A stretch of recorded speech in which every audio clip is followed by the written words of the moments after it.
கொஸ்டின்ல வந்து நம்மளுக்கு HCF வேல்யூ கண்டுபிடிக்க சொல்லிக்கிறாங்க. ஃபேக்டரைஸ்ல கொடுத்து காரணிப்படுத்திய முறையில் கொடுத்து நம்மளை ஃபைன் பண்ண சொல்லிக்கிறாங்களா.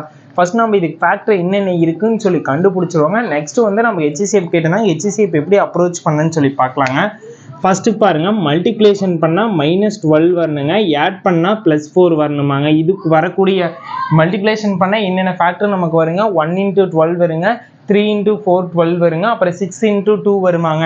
நம்மளுக்கு எந்த ரெண்டு நம்பர் ஆட் பண்ணால் 4 வர்ற மாதிரி இருக்குங்க. 6 × 2 வந்து மல்டிப்ளிகேஷன் பண்ணால் 12 வருங்க. அதுவே வந்து மைனஸ் போட்டோம்னா நம்மளுக்கு மைனஸ் பண்ணாலும் நம்மளுக்கு கரெக்டாக 4ங்கிற நம்பர் வந்துடுது. ஓகேங்களா. +6 -2 பண்ணும்போது நம்மளுக்கு வந்து +4 கிடைக்குதாங்க. மல்டிப்ளிகேஷன் பண்ணும்போது நம்மளுக்கு வந்து 12 கிடைக்குது, ஆட் பண்ணும்போது 4 கிடைக்குது. இது ஒரு ஃபேக்டரி. என்ன எழுதுறாங்க, x + 6 × x - 2. இது வந்து ஃபர்ஸ்ட் டேமுக்கான ஃபேக்டர். செகண்ட் டேமுக்கான ஃபேக்டர் கண்டுபிடிங்க. செகண்ட் டேமுக்கு என்னங்க, மல்டிப்ளிகேஷன் பண்ணும்போது 6 வரணும், ஆட் பண்ணும்போது -5 வரணும். 6 வரதுக்கு என்னென்ன ஃபேக்டர் நம்மளுக்கு இருக்குங்க, 3 × 2 இருக்குங்க, இன்னொன்று 1 × 5 இருக்காங்க. நம்மளுக்கு 5 வரணும், அதனால 3 × 2 எடுத்துக்கிறோம்.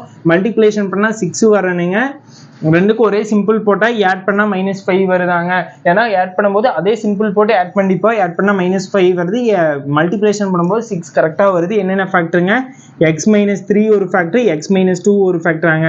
நம்ம கிட்ட HCF தான் கேட்டுக்கிறாங்க. HCFன்னு என்னங்க, காமன் ஃபேக்டரில் லோயஸ்ட் பவர் மட்டும் எடுத்து எழுதுவோம், எக்ஸ்ட்ரா டைம் எடுத்து எழுத மாட்டாங்க. காமன் ஃபேக்டர் என்னங்க, x - 2 வாங்க. x - 2 தாங்க ஆன்சர். ஃபர்ஸ்ட் என்ன பண்றேன்னா காரணிப்படுத்துறேங்க, காரணிப்படுத்தி ஃபேக்டரா கன்வெர்ட் பண்றேன். கன்வெர்ட் பண்ணிட்டு HCF கேட்டனோடனே காமன்லேயே லோயஸ்ட் பவர் எடுத்து எழுதுறாங்க. அதான் ஆன்சர். x - 2 ஆப்ஷன் ஏ தாங்க ஆன்சர். இதே போல நெக்ஸ்ட் சம் அப்ரோச் பண்ண வீடியோ பாருங்க.